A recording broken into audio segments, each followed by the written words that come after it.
So let's talk about this Lumix S5 and why I think it's the best hybrid value photo and video camera on the market today. Hi guys, I'm Ben Mack and I recently had the opportunity to play around with this Lumix S5 camera. Everyone's talking about all sorts of video features that are on this, and rightfully so, there's some really great video features, but no one's really talking about it from a photography point of view. Now personally, I'm a photo and video guy, so I like to do both, so I'm going to touch a little bit on both of those aspects today, but I really want to go through some of those underrated, unspoken features about this camera. So I took it to the beach to find out. Right, so here we are out in beautiful Bronte Beach in Sydney. I am testing out the S5. What I can say is it feels amazing in the hand. It really does feel quite grippy. It's got a whole bunch of grippy areas on it. And we all know grippy is the universal measurement for how good a camera feels in the hand, right? No? Just me?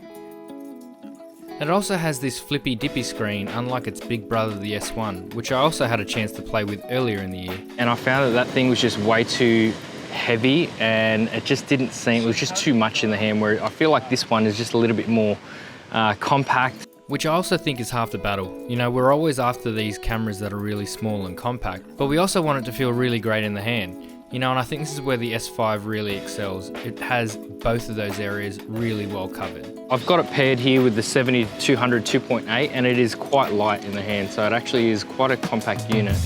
Which is especially true when we compare it to its S1 big brothers or its cousin, the GH5. But yeah, so far so good. So we're going to take some photos and videos of all the action behind me and see if we can get some beautiful images. So we're going to start off looking at a few of the video features and cycling through some of the picture profiles and a couple of the different options that we have from a video point of view. And we'll touch on the photo features a little bit later. I found myself using the Vlog profile probably more often than using any other profile, and I also found it was actually really easy to grade. I also downloaded a whole bunch of free LUTs from the Panasonic website, which made it super easy to get a quick grade in. But generally speaking, the image quality was really nice. The colors are really great, especially in the 10-bit modes. The 4K 60 does have a crop into APS-C mode, which I didn't really mind too much because there still is a 4K 10-bit mode in 25p as well. And another really good news item is basically this camera is going to be able to shoot 5.9K RAW over HDMI over a firmware update available later in November 2020. So if you're watching this after November 2020, then that firmware upgrade will be available to you for free. I also think that that is a ridiculous thing to have in a camera these days. Like, it was only like literally 18 months ago that having RAW in a little consumer compact mirrorless camera would just be completely unheard of. I mean, people were more than happy with just 4K 60. Now we've got these crazy modes available to us. It's definitely very good times if you're a video shooter. And the S5 just really doesn't hold back. There's waveforms, there's time codes, there's anamorphic shooting, there's frame markers. There's a host of different things available to you. Alright, this is a vlogging test. So I can see the box is still around my face. It seems to do a pretty good job, even with my glasses on. If I go walking with it, let's just see how it looks. I find that the stabilization looks great from this side. And this is me looking at it in post. I can actually see that there's a little bit of wobble, a little bit of jello on the edges. But I also think out of most cameras that offer that internal stabilization, I think it does actually a pretty good job of keeping it somewhat natural. And I think I prefer looking at this type of image than some of the other cameras that are out there just overdoing it in terms of the stabilization. Especially considering I'm just walking regular, I'm taking normal steps, I'm not doing a ninja walk, I've got my arm completely extended, so there's nothing really adding to the extra stabilization. I had the tracking set to eye and face recognition, and I think it did pretty well. This is the part that it finds most difficult when it's backlit and whether or not it can keep you in focus. So this is the real focus test. If there were any rolling shutter issues, I didn't really notice them. I mean, I didn't really pan the camera around too quickly either, so that wasn't really an issue. But for the fun of it, I thought I'd do my own little test at home as well.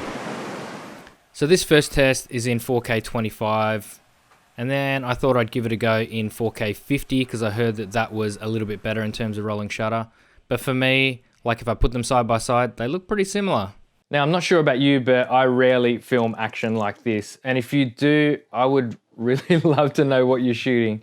Let me know. Let me know in the comments. Hit me up on Insta because I'm kind of curious to know what people are shooting like that. Now, when it comes to high frame rate shooting or slow motion, we've got a really quick, easy dial, which is the slow and quick. I'm pretty sure most people use it for the slow. There is an option for time lapse, which I think I would prefer to use rather than using the slow and quick mode. But in saying that, I don't think there's any other cameras on the market that can do up to 180 frames per second in HD. But I thought I'd put some of those modes to the test with my own little experiment using a glass of water and my trusty old tripod, which is basically just a roll of tape. And I'm gonna throw some ice in that water and we're gonna see it move in slow motion.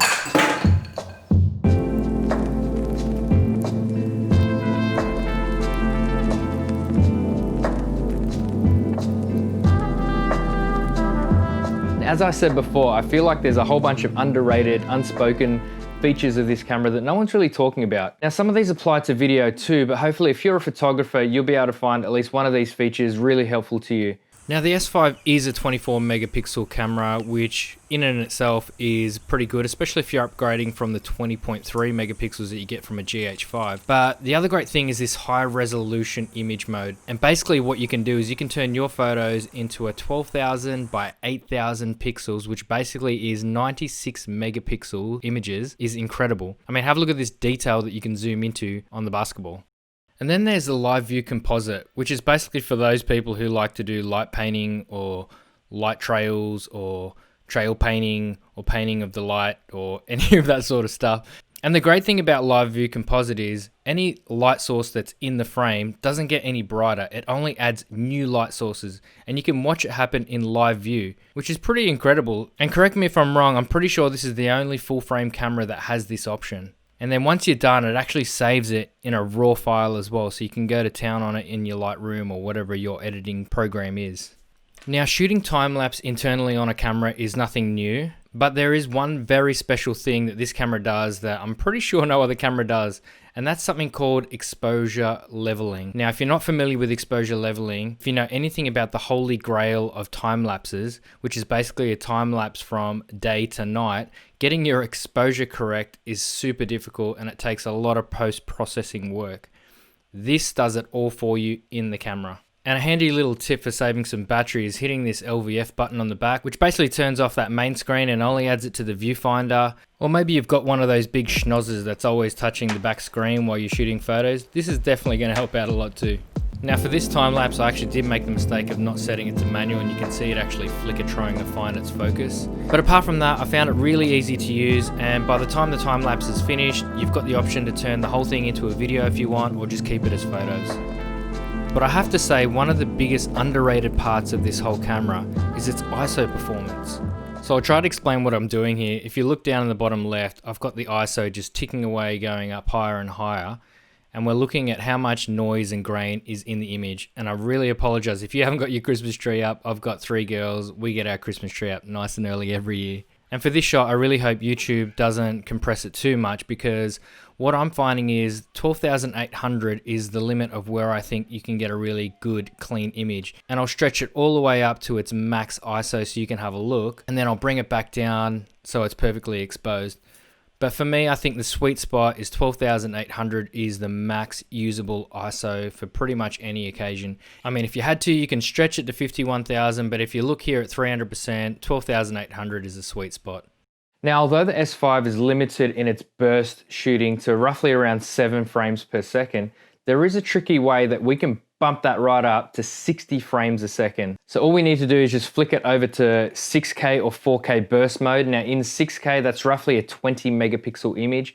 It'll take 30 frames in a second, and you can choose which image you want to use. And the 4K works out to be about 8.5 megapixels. So still kind of usable in 6K. I'm not sure if I'd use it in 4K because those images are probably a little bit too small for me, but 6K, 30 frames a second, there's plenty to work with. I'm really enjoying the new product development that Lumix is doing in the full frame space. I know they've been killing it in the Micro Four Thirds with the GH cameras. And if you are looking to upgrade from that Micro Four Thirds to full frame, I think this camera is a really good option to start with. But in saying that, this is a camera that kind of makes no sense to me. Now let me explain. The Lumix S series is packed full of great cameras. For me, this is the camera I choose all day. The others are good, but this one seems to package all of those other ones up and put it in a nice little compact body. And so for me, this camera represents way too much value. It just doesn't make sense. Now, I also want to talk about autofocus because it's a question that I also had. In fact, so much so that I actually reached out to Lumix to talk to them about the autofocus because I had some questions about it. Now, basically what I learned was, like any good tool, you need to learn how it works. To get the best out of the autofocus, you need to be using the right settings for each circumstance. Now, I can make a whole separate video all on this now that I've had a chat with them. And if you'd like me to do that, leave a comment down below and I'll look at making a video like that as well. But I know what you're thinking, could the autofocus be any better? Yes, just like any camera could be better, autofocus is one of those things that's just never perfect. But the real question is the autofocus any good? And for me, I think it's very good. In fact, I think it's the best of all of the Lumix cameras that they make. But I also definitely encourage you to try it for yourself. You know, see for yourself. You need to learn how things work. You need to see how it works for you in the real world. But please, if you like this video, drop a sub and a like and all of those fun things, whatever all those things you need to do. And I will see you in the next video. I've got plenty more coming. Cheers.